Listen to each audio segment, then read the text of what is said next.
नमस्कार, जय हिंद दोस्तों। स्वागत है आप सभी का आपके अपने स्टडी प्लेटफॉर्म रैंकर्स एजुकेट पर। कैसे हैं आप सभी? उम्मीद करता हूं आप सभी बहुत अच्छे होंगे, स्वस्थ होंगे, किसी को किसी भी प्रकार की दुख दर्द पीड़ा परेशानी नहीं होगी। दोस्तों, एक दौर चल रहा है सीयूटी 2025 का और हमारे लाखों विद्यार्थी, लाखों स्टूडेंट्स बहुत ही लगन के साथ, मन से, ईमानदारी के साथ अपनी तैयारियों में लगे हुए सीयूटी 2025 के एग्जाम को क्रैक करने के लिए एडमिशन लेना चाहते हैं ऐसी यूनिवर्सिटी में जिसका वो सपना देख रहे हैं बचपन से और लोगों के मुंह से उनका नाम सुनते चले आए हैं, Banaras Hindu university, university of Delhi. ठीक है, ऐसी बड़ी यूनिवर्सिटी जिसका ड्रीम है, एक ड्रीम यूनिवर्सिटी के रूप में जिनको देखना चाहते हैं, तो आपके ड्रीम को पूरा करने के लिए रैंकर्स एजुकेयर हमेशा हर समय आपके साथ है। आज की ये वीडियो आपके लिए खास होने वाली है क्योंकि इस वीडियो में हम आपको बताएंगे कि आपके हिंदी के सिलेबस में क्या क्या चेंजेस आए हैं, कौन कौन से नए चैप्टर्स ऐड हुए हैं, कौन कौन से नए चैप्टर्स जो है आए हैं और कौन कौन से चैप्टर्स को हटा दिया गया है। बहुत सारे विद्यार्थी ये बात जानने के लिए जिज्ञासु होते हैं कि आखिर हमें पूरा जो मुख्य पाठ्यक्रम है, जो मेन सिलेबस है, हमें पता चल जाए तो उस तैयारी को हम और भी बेहतर तरीके से कर सके। ऐसी आशा करता हूं आप भी उन्हीं विद्यार्थियों में से हो। ठीक है, शुरुआत करते हैं। हम लोग जान लेते हैं कि आपके सिलेबस में कौन कौन से चेंजेस आए हैं। चेंजेस को जानने के लिए हमें पहले पुराना सिलेबस जानना होगा कि पहले हमारे सिलेबस में क्या क्या था।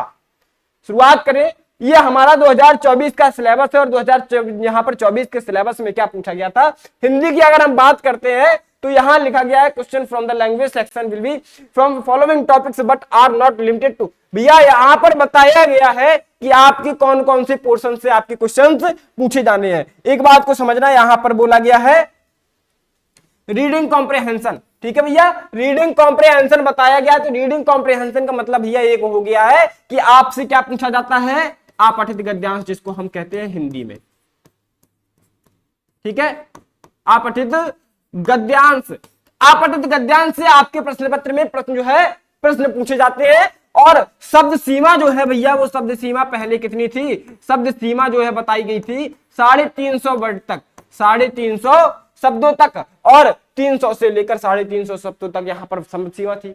अब इस बार यहाँ पर देखा गया है कि भैया 2024 में 3 पॉइंट है, 3 यहाँ पर बिंदु बताए गए हैं। फैक्चुअल है, नैरेटिव है और लिटरेरी है। मतलब यहां पर क्या हो गया, फैक्चुअल का मतलब हो गया है किसी भी घटना से संबंधित, किसी भी फैक्ट से संबंधित। ठीक है, और आपसे क्या पूछा जाता था, एक गद्यांश दे दिया गया, एक पैराग्राफ, एक खंड दे दिया गया और उसको देख करके उसके रिलेटेड आंसर्स आपको जो है करने होते हैं आपके प्रश्न पत्र में। ठीक है, और अगर हम नैरेटिव की बात करते हैं तो नैरेटिव का मतलब हो जाता है कोई कहानी लेखन, सब जो है कहानी लेखन टाइप का। ठीक है, किसी स्टोरी से रिलेटेड आपसे जो है एक अपठित गद्यांश पूछ लिया जाता है। ठीक है, और शब्द सीमा वही होती है। ठीक है, और अगर लिटरेरी की बात करते हैं तो भैया यहाँ पर लिटरेरी में आपसे साहित्य से संबंधित आपका एक गद्यांश, एक खंड दिया जाता है, उससे संबंधित प्रश्न आपको हल करने होते हैं, सॉल्व करने होते हैं। ठीक है, ये तो हो गया हमारा पहला खंड। ये पहला खंड, और दूसरे खंड में हम लोग देख रहे हैं वर्बल एबिलिटी। भैया ये जो वर्बल एबिलिटी यहां पर आपका शो कर रहा था, इसका मतलब हो गया है संपूर्ण व्याकरण। ठीक है, क्या हो गया, संपूर्ण व्याकरण। ठीक है, अगर हम यहां पर देखते हैं कि भैया यहां किसी व्याकरण के किसी पर्टिकुलर खंड के बारे में, पर्टिकुलर टॉपिक के बारे में बात नहीं की गई है, विशेष यहां पर किसी पर प्रभाव या बल नहीं दिया गया, लेकिन वर्बल एबिलिटी अगर लिख दिया गया है तो भाई मेरे एक बात को जान लेना, यहां पर एक चीज स्पष्ट कर दी गई है, ग्रामर पोर्शन से कुछ भी पूछा जा सकता है। ठीक है, अब हम बात करेंगे रीअरेंजिंग द पॉइंट्स। भैया एक वाक्य को लिखा जाता है और उस वाक्य के क्या होते हैं, शब्दों का क्रम अलग होता है। ठीक है, और कुछ विपरीत हो जाता है, उनको हमें व्यवस्थित क्रम में लगाना होता है। ये हम कब कर पाते हैं, ये हम तभी कर पाएंगे जब हम व्याकरण की चीजों को, व्याकरण के यहाँ पर बारे में समझेंगे, कब विशेषण का प्रयोग होता है, कब क्रिया विशेषण का प्रयोग होता है, कहाँ सार्वनामिक विशेषण लगता है, कहाँ संज्ञा का प्रयोग होता है, अब कहाँ क्रिया का प्रयोग होता है। ठीक है, तो इन सारी चीजों को जब हम जान जाते हैं तो हमारे लिए ये बिल्कुल नील पॉइंट हो जाता है। ये हम चुटकियों में इसका आंसर कर देते हैं, चुटकियों में इसको सॉल्व कर देते हैं। ठीक है, अगला जो हमारा चौथा बिंदु आ रहा है, चूजिंग द करेक्ट वर्ड। ठीक है, करेक्ट वर्ड का मतलब हो गया है कोई आपसे ऐसा शब्द दे दिया जाता है जिसमें आपकी गलतियां होती है। ठीक है, गलतियां होती है किस प्रकार से, या तो मात्रा संबंधी या व्याकरणिक गलती होती है, किसी प्रकार से उसमें गलती होगी, तो उस गलती को ठीक करके और उस विकल्प को चुन करके हमें सही बताना होता था। सिनोनिम एंड एंटोनिम, भैया इस चीज को संबंधित यहां पर एक बात समझ लो, आपके पर्यायवाची हैं, आपके विलोम हैं, आपके एकार्थी शब्द हैं, आपके समानार्थी शब्द हैं, जितने भी सारे शब्द होते हैं वो आपके मुहावरे हो, लोकोक्तियां हो, कुछ भी हो, सब आ जाते हैं आपके इन दो पोर्शन के भीतर। ठीक है, ये आपका सिलेबस था 2024 का। ठीक है, इतनी बात समझ में आ गई। अब हम लोग बात करेंगे 2025 के सिलेबस के बारे में। 2025 का क्या सिलेबस है आइए जान लेते हैं। 2025 के सिलेबस को हम लोग देखेंगे भैया, यहां से निकालिए सिलेबस, और सिलेबस में देखेंगे हिंदी का सिलेबस।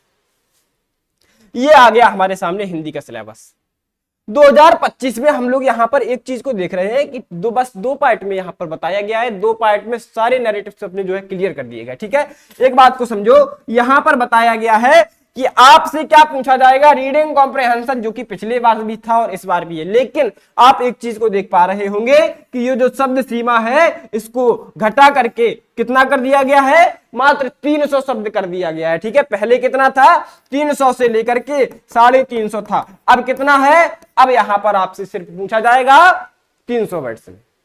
ठीक है, ऐसी यहां पर एक बात क्लियर हो गई, और जो 3 पॉइंट्स हैं वो सेम आ गए हैं, वही आ गए हैं आपके, बिल्कुल भैया फैक्चुअल है, मतलब किसी फैक्ट से संबंधित, किसी घटना पर आधारित, और आपका जो है स्टोरी का मतलब हो गया किसी कहानी पर आधारित। ठीक है, इसके बाद लिटरेरी का मतलब किसी साहित्य से जुड़ा हुआ खंड पूछ लिया जाए। ठीक है, इससे जो है संबंधित प्रश्न आपको हल करने होते हैं। ठीक है, दूसरे खंड में देखते हैं वर्बल एबिलिटी। मैंने आपको बताया था पूरा संपूर्ण व्याकरण खंड अगर पूछा जाए, कहा जाए, तो इस खंड के भीतर आ जाता है, अंदर आ जाता है। हम बात करेंगे, देखिए यहाँ पर रीअरेंजिंग द पार्ट्स वही आया है, वर्ण क्रम उनका उल्टा होता है, उनको व्यवस्थित क्रम में लगा करके हमें प्रश्न उत्तर जो है करने होते हैं। ठीक है, यहाँ पर मैच द फॉलोइंग ये जो है लिखा गया है, इसको देखेंगे भैया। मैच द फॉलोइंग में किसी भी प्रकार से हो सकता है किसी शब्द का पर्यायवाची शब्द आपसे यहाँ पर मिलान में दे दिया जाए, या किसी शब्द का समानार्थी शब्द दे दिया जाए, या किसी शब्द का विलोम दे दिया जाए। तो इस प्रकार से आपको संपूर्ण व्याकरण की जानकारी होनी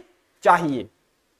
ठीक है, तो आपको मैच द फॉलोइंग में यहां पर कंप्लीट करना है। और चूजिंग द करेक्ट वर्ड, तो भैया ये भी वही हो जाता है, अशुद्धियां और शुद्धियां। ठीक है, ये हो जाएगा। इसके बाद सिनोनिम्स एंड एंटोनिम्स बताया गया है। भैया आपका सिलेबस अगर देखा जाए तो कुछ परिवर्तित नहीं हुआ है, सिर्फ एक यहां पर बिंदु को अपरिवर्तित यहां पर परिवर्तित किया गया है कि जो शब्द सीमा थी हमारे अपठित गद्यांश की, उसको कम करके हमारा 300 शब्द कर दिया गया है, और कुछ भी चेंजेस नहीं है। इस बात से बिल्कुल बेफिक्र हो जाइए और अपनी तैयारी इतनी बेहतरीन तरीके से करिए कि आपको किसी भी प्रकार की समस्या ना आए। ऐसी उम्मीद है, ऐसी आशा करता हूं आप मेरी बात को मानते हुए अपनी तैयारी को बहुत ही बेहतरीन तरीके से करेंगे।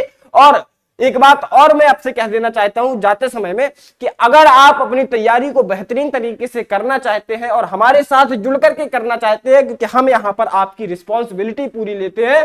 क्या रिस्पॉन्सिबिलिटी लेते हैं कि आपको तैयारी के साथ साथ आपके एडमिशन की गारंटी तक बस आपको हमारा साथ देना है। साथ देने का मतलब क्या है, बस जो हम आपसे यहां पर गाइड कर रहे हैं, जो हमारी टीचर टीम आपको गाइड करेगी, जो हमारी फैकल्टी आपको गाइड करेगी, बस उस अनुसार अपने कार्य को, अपनी शिक्षा को, अपनी पढ़ाई को बेहतरीन तरीके से करते रहना है। इस बात के दावा है, इस बात की गारंटी है कि आपका सिलेक्शन 2025 में तय है।